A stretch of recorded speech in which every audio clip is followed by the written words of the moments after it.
Welcome to the Fear and Greed Business News Afternoon Report for Wednesday, the 18th of October 2023. I'm Sean Aylmer. Every afternoon, we've got the 5 stories that happened today that you need to know about. Story number 1. There's a bit of a roller coaster ride today on the share market. They went up, then down, then up again before falling and sharply rising late in the day.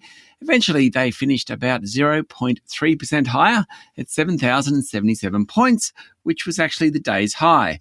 By the end of it all, there wasn't a lot of movement among the top stocks. The banks were mixed. The big retailers and Telstra were lower.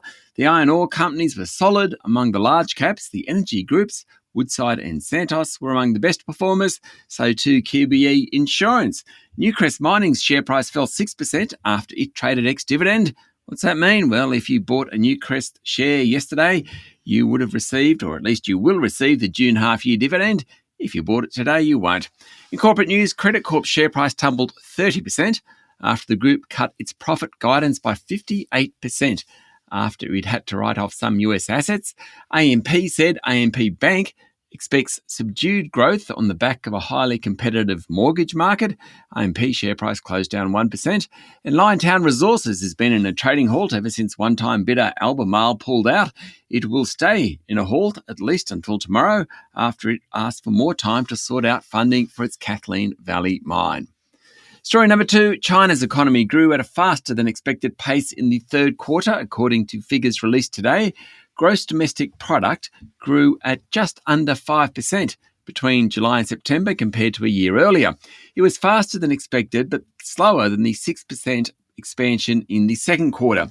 On a quarter-by-quarter basis, GDP grew 1.3% in the third quarter, accelerating from a revised 0.5% in the second quarter, and the rate was above the forecast of growth of 1%. All in all, pretty good news. Those figures helped a bunch of local stocks and some commodity prices. Iron ore, for example.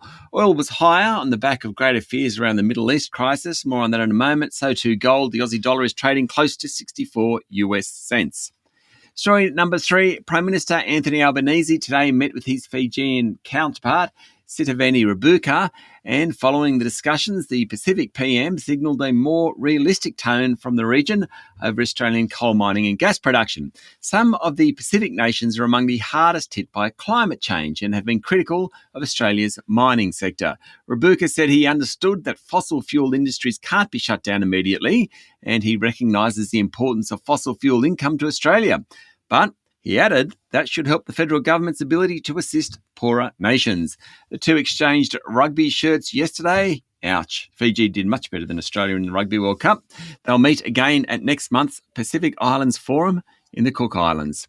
Story number 4, Origin Energy, which is under takeover offer, has upped its earnings guidance, which will put pressure on bidders Brookfield and EIG to increase their offer. It's very nice timing for shareholders. Last week, Brookfield and EIG got approval from the ACCC for the bid on the basis that the deal improves Australia's green energy prospects.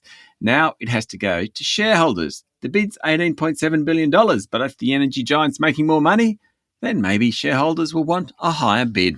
And story number 5, hundreds of people, possibly 500, were killed in a strike on a Gaza hospital overnight.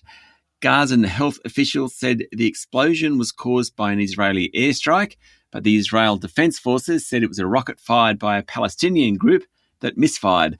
The attack triggered anger in the international community, with leaders from several countries damning the action.